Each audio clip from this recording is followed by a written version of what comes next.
Assalamualaikum warahmatullahi wabarakatuh. Kami dari kelompok 2 ingin menjelaskan tentang laporan hasil observasi. Ayo kita mulai.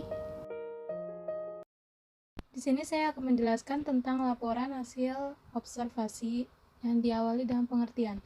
Pengertiannya adalah teks yang memberikan informasi secara umum tentang sesuatu berdasarkan fakta dari hasil pengamatan secara langsung. Tujuannya adalah untuk memberikan informasi terbaru untuk mengatasi suatu persoalan, untuk mengetahui perkembangan suatu permasalahan. Fungsinya adalah sebagai bahan penelitian, sebagai dokumentasi, sebagai ilmu pengetahuan. Ciri-ciri teks LHU adalah ditulis secara lengkap dan sempurna, bersifat objektif, global, dan universal. Objek yang dibahas adalah objek tunggal. Langkah-langkahnya adalah tentukan objek yang akan diamati, susunlah jadwal observasi yang akan dilakukan. 3. Observasilah dengan menyiapkan pengamatan lebih dahulu. Catat hasilnya dengan memerhatikan ketepatan struktur dan kaidahnya. Memeriksa kembali hasil penelitian teks. Badak bercula 1. Badak bercula 1 atau yang di Indonesia lebih dikenal sebagai badak Jawa punya nama latin, yaitu Rhinoceros sondaicus. Rhino artinya hidung dan ceros artinya tanduk.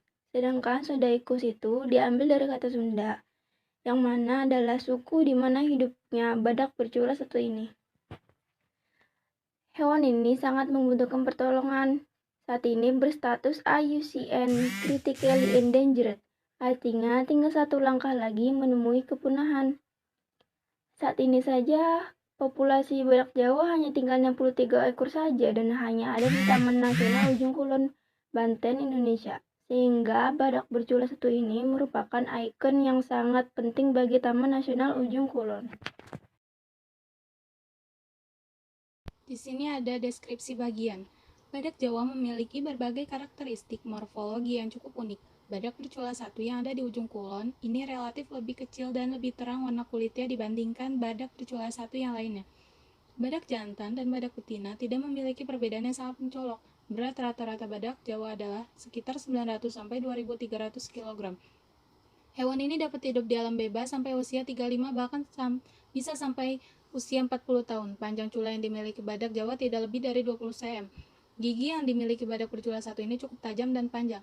Organ-organ tertentu badak Jawa sangat berfungsi sekali dalam melangsungkan hidupnya. Cula yang dimiliki berfungsi untuk menumbangkan tumbuhan dan melindungi kepala maupun hidung ketika hewan ini menghancurkan vegetasi yang tebal. Gigi yang dimiliki berfungsi untuk bertarung dengan badak lain atau hewan lain yang seringkali menimbulkan luka serius yang cukup dalam. Indera penciuman dan pendengaran badak Jawa sangat baik, namun indera penglihatan hewan ini jauh dari kata baik. Dalam membedakan satu badak dengan badak yang lain, para petugas mengenalinya dengan 6 parameter utama, yaitu cula, jenis kelamin, lipatan mata, gelambir, telinga, dan cacat. Populasi badak bercula 1 ini ternyata disebabkan oleh beberapa faktor. Di antaranya ialah culanya yang amat berharga dianggap sebagai obat, sehingga manusia terus memburunya untuk diperjualbelikan. Selain itu, rusaknya habitat asli dari hewan ini juga menjadi penyebab utama mengapa badak bercula 1 sangat rentan untuk punah. Sedikitnya populasi spesies ini karena setidaknya badak bercula 1 membutuhkan waktu 4 hingga 5 tahun untuk kawin dengan masa kehamilan 16 bulan. World Wide Fund for Nature atau WWF bersama pihak Balai Taman Nasional Ujung Kulon sempat berencana untuk memindahkan badak bercula 1 ke tempat yang lebih aman. Habitat badak Jawa saat ini hanya ada di ujung kulon, sehingga sangat berisiko apabila ada bencana alam yang dapat memusnahkan habitat tersebut. Bencana alam yang sangat merusak apabila terjadi adalah bencana tsunami, karena habitat badak bercula 1 berada di hutan tropis dataran rendah. Habitat kedua yang dipilih adalah Taman Nasional Gunung Halimun Salak, Cikepuh, Baduy, Sancang, dan Cikecik. Badak yang dipindahkan ke habitat kedua bukanlah badak yang diambil sembarang tanpa ada perhitungan tertentu. Badak yang akan dipindahkan ke habitat baru harus memenuhi persyaratan, yaitu tidak tua, produktif, dan tidak sedara untuk menghindari inbreeding.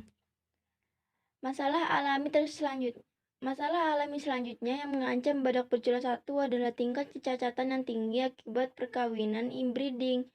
sehingga menyebabkan tingkat ketahanan tubuh dari spesies ini menurun akibat dari keanekaragaman genetik yang rendah. Perkawinan inbreeding sering terjadi akibat populasi yang sangat sedikit. Sekian dari kami. Wassalamualaikum warahmatullahi wabarakatuh.